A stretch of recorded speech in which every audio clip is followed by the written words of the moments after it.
Welcome to the Empowered Women Life Leaders podcast. I'm your host, Karen Bashford. This podcast is for every woman who has ever felt limited by her past, silenced by trauma, or held back by society's expectations. Each week, we will share powerful stories, expert insights, and practical tools to help you become the leader of your own life. Today's topic is about self-leadership. Specifically, have you ever told yourself one day, but never actually changed anything? That one day is every day. And I know that feeling. It's my life journey up until about 3 years ago, when I actually went through a nervous breakdown, having had a physical breakdown a few months previously. And it was like that one day could no longer be put off. And that's so true of so many women. We put our one day off so often that we forget it. We forget that that one day has to happen at some point. So we ignore ourselves, we reject ourselves, we abandon ourselves by not allowing ourselves to state, today is the day I take action. And how do you see your life, your world? How do you view yourself? Are you happy? Are you frustrated? Are you fed up? Are you wanting to make change, but constantly postpone making that change? Well, truthfully, if you want to make progress, you're going to have to start somewhere. And starting somewhere is understanding that you have to be the leader of your own life. You have to take responsibility of your decisions. The decisions you consciously make, not automatically make, because that automatic system that you have is not self-leadership. That is simply a case of repeating patterns you already know. And they're your default patterns. They're the habits and behaviors that you have created and the choices you have made without consciously thinking about them. That's not the way to live, nor is it a practical, self-serving way to live. Because if you continue to follow the old patterns, your old thoughts, your old beliefs and behaviors, then you're not serving yourself. You're serving somebody else. That's somebody else who's been with you since childhood and who's grown up with all these behaviors and habits that aren't really yours. So self-leadership is about living life out of survival mode, which basically is how you live if you don't choose yourself, if you choose to follow the old rules and regulations and procedures you have set up for yourself since childhood. And when you start living from self-leadership, from choosing yourself rather than choosing the old, you change so much. I've had clients that have actually changed their whole life because they stopped serving the old them. They chose themselves. They questioned themselves.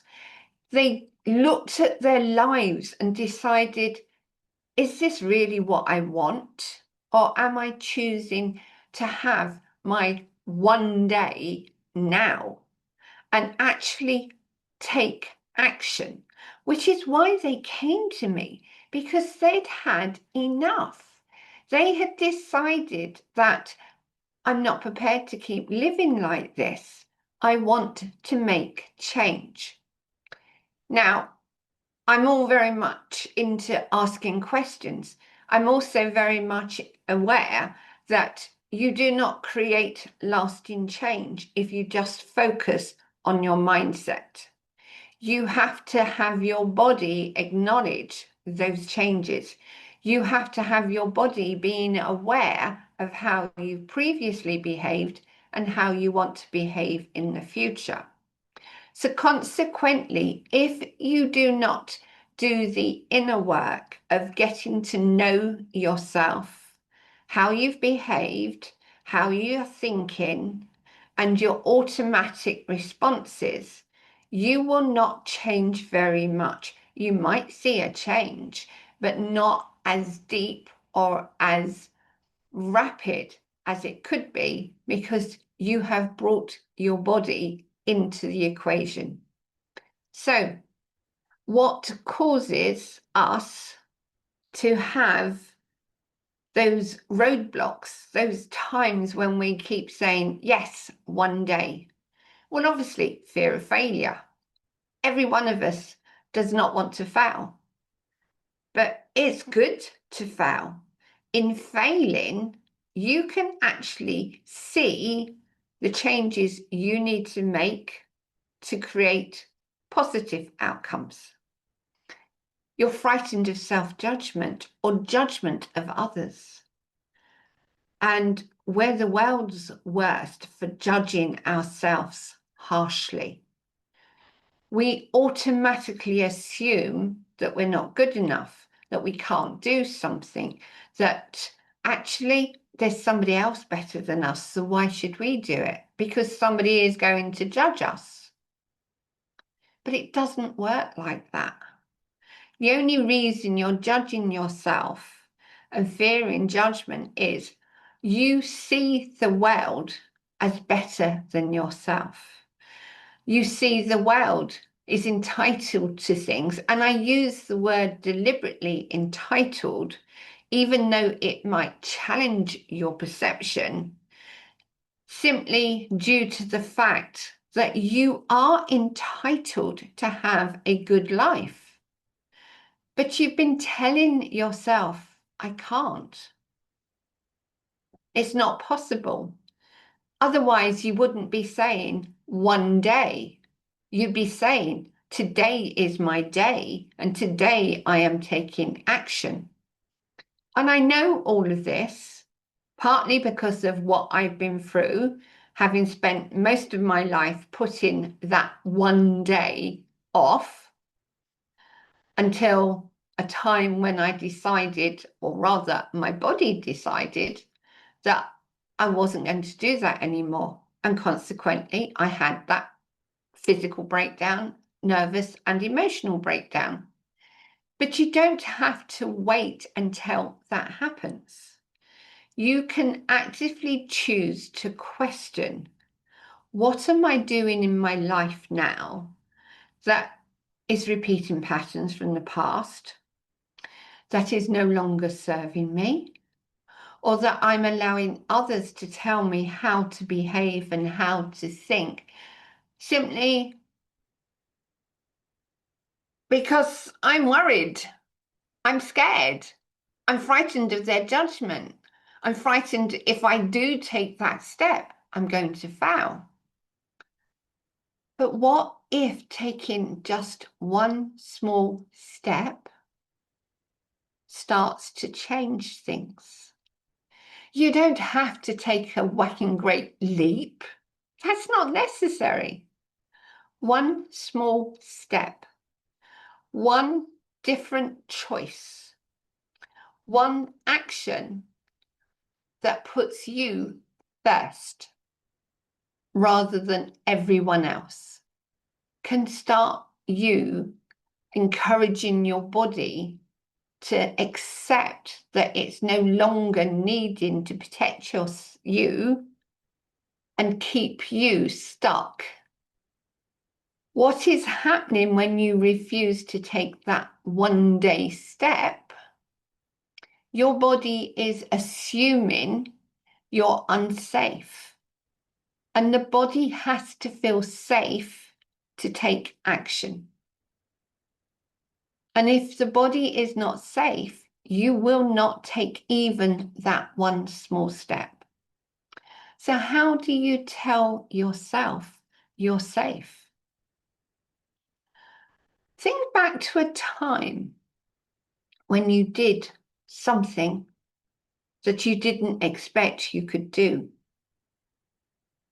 Did it surprise you? Were you excited? Were you actually shocked even that you had done that one thing? When I was made homeless through having a cat and landlords not being willing to take cats on, I was made homeless. And yes, I could have just given up and not thought things through, not listened to what options I had. I chose instead to take it as, okay, well, I can't change this situation.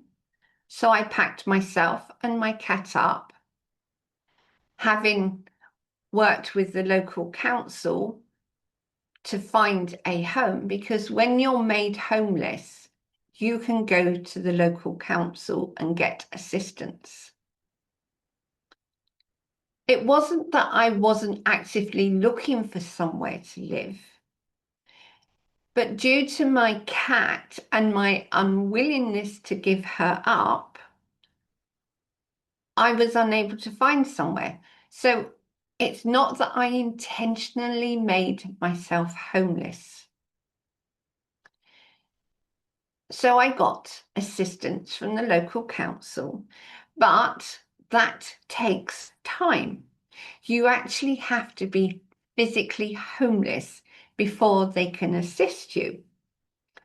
So consequently, my cat and I landed up sleeping in my car.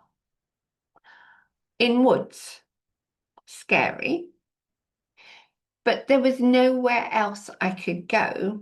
I couldn't take a cat into a hotel, if that's what you're thinking. Well, there were options. There wasn't. When you have a pet, especially a cat, hotels don't like them. They're not happy to take them, due partly because of their fur and people's allergies. There's more people allergic to cat's fur than there are dogs. So understandably, places that rent rooms out or rent places out are less inclined to want to take a cat, simply because when they rent it out again, they would have had to have done a thorough cleaning. And that takes time, it costs money. So they're losing money basically if they take somebody who's got a cat. So we slept in my car for 2 nights before I decided camping. That is pure choice on my part to look after myself and to take responsibility for myself. Just think for a moment, how would you react if somebody said to you, you're out? There's no more time. They wouldn't extend the agreement to allow you more time to find somewhere to live. And you had a pet that nobody would take on. Just imagine that scenario. How would you react? Would you panic? Would you think yourself a failure? Would you be judging yourself? Simply, I'm not good enough to sort this out. I can't sort this out. I'm It's too scary. What do I do?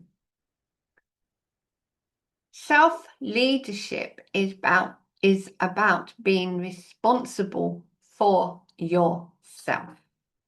Nobody else but yourself.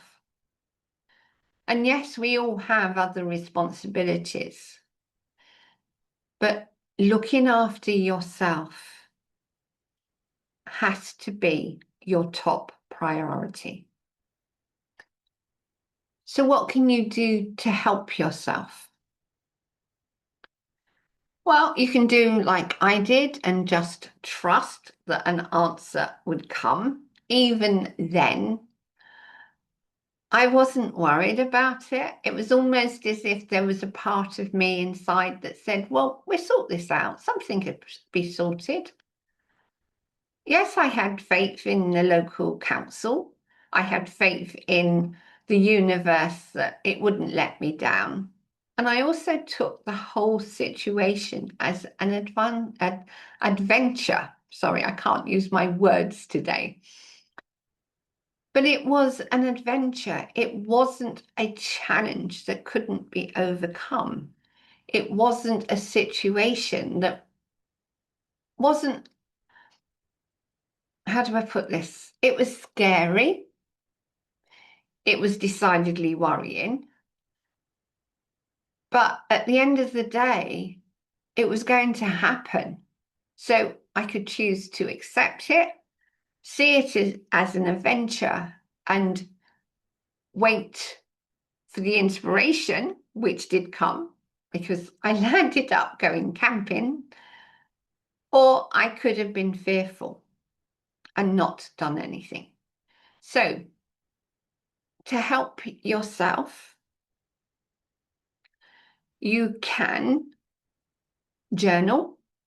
Take a moment and write things down. Ask yourself the questions. What can I do about this? Who can I speak with? All right, you might not be looking at homelessness, but there could be a situation that you're facing that you don't want to be facing, or that you're looking at and thinking, this just isn't working. So you can actually make an active decision to choose to be responsible for yourself and ask yourself the relevant questions to find the answers, because you always have the answers. You always have somebody come and give you the answers. I didn't think to contact the local council until somebody had actually said to me, well, have you actually thought of speaking to the council? I hadn't even thought of that at the time. But I was willing to ask the question, what do I need to do to help myself? Who do I need to speak to? And the answer came through somebody else, but the answer still came. That is what self-leadership is. It's taking action. It's choosing actively to ask questions and wait for the answers. And nothing is ever so urgent that you can't wait a minute or two for an answer. If it's that urgent, the answer will come that quickly. You can take tiny steps. You don't have to know the full process. You don't have to know every step along the way, but you can still take a small step to move forward. Choosing to pack up and load my car and take myself into a location where I felt safe, and I knew if I felt safe, my cat would be safe. And even into woods where there's dogs, I knew my cat would be safe. I had her on a lead for a start off. I could pick her up if need be. So taking tiny steps to start moving out of one day is all you need to do. And your body will recognize your choice. It will accept that by taking one tiny step, you're feeling safer than you have before. As I said, safety is important. Your body is constantly on nervous, high alert because we are all so stressed out nowadays. And I've been discovering just how much stress harms the body. And I didn't know as much as I did now to when I was homeless. But taking a choice, choosing yourself, taking that step is actually starting to reduce your stress levels. When you're stuck, when you're uncertain of the decisions you're needing to make, you're increasing your stress. So journaling, meditation, you could try asking yourself questions and writing the answers down. Obviously, you can do research. You can speak to people. And even just speaking to one person, you potentially will find an answer.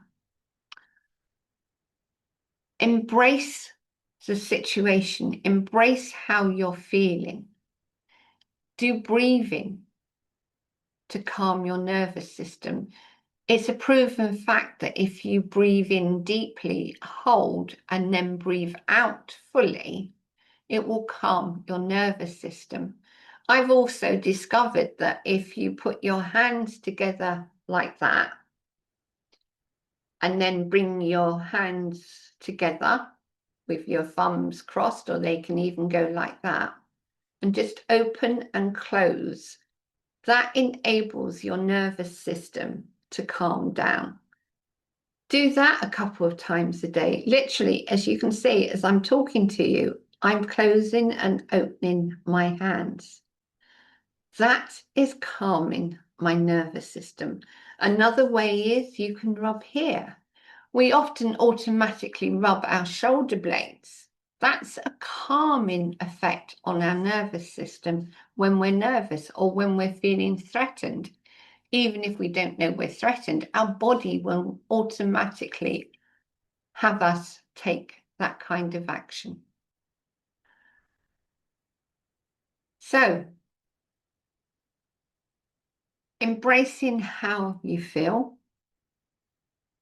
Choose to rewrite your narrative in the sense of you're not your past.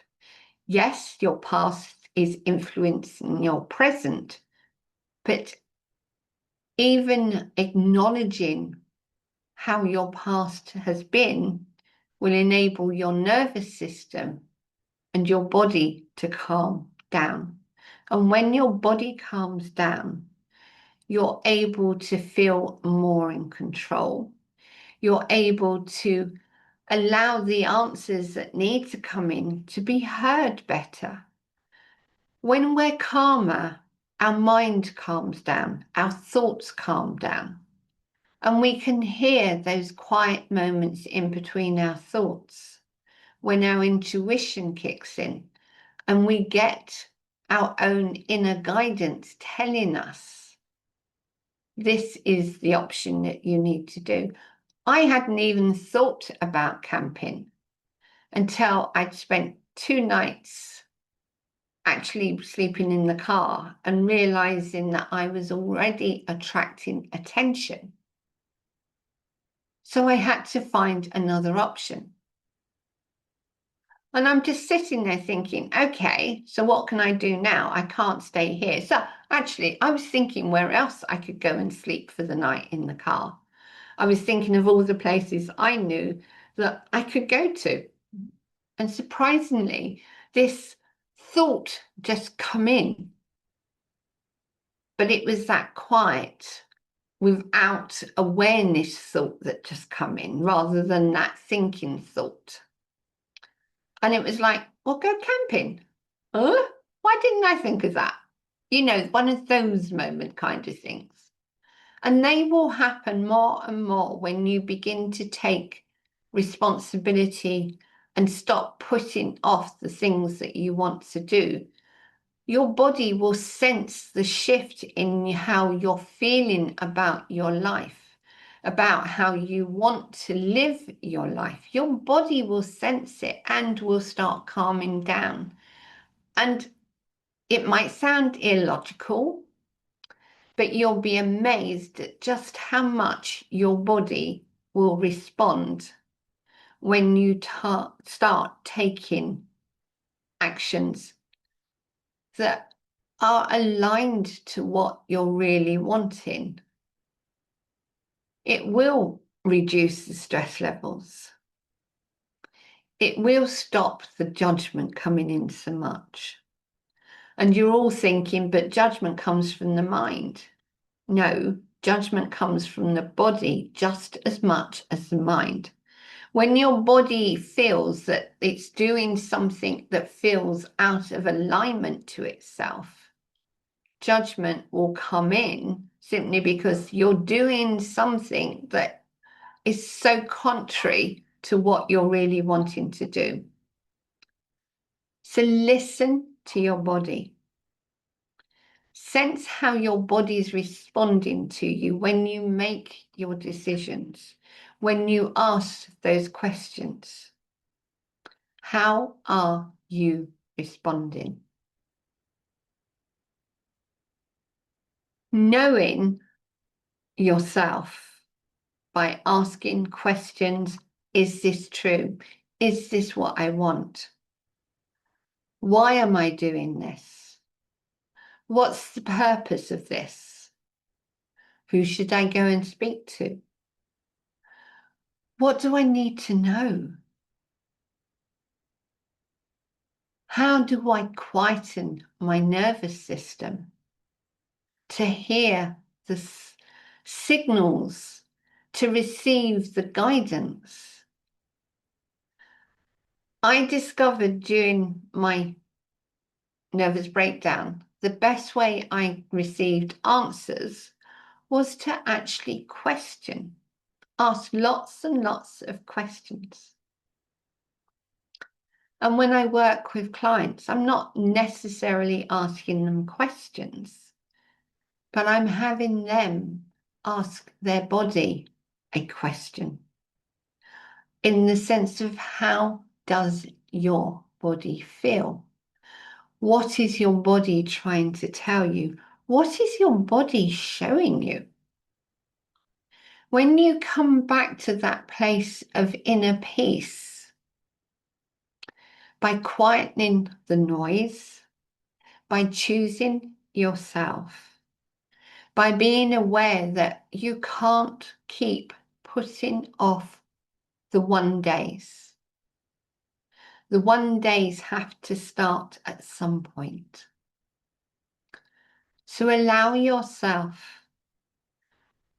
to help you move beyond being stuck, from self-sabotaging, from ignoring your desires, your wants, your needs, and allow yourself to have that one day scenario where you are choosing yourself, where you are going for what you want.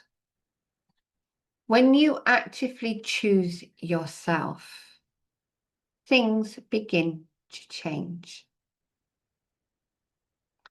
When you ask yourself questions, you receive answers. So I hope this has helped you. Do reach out to me. I'm always open to discussions, to a conversation. I discovered that conversations with oneself are very good, but obviously conversations with others give you insights that you don't necessarily see or hear yourself.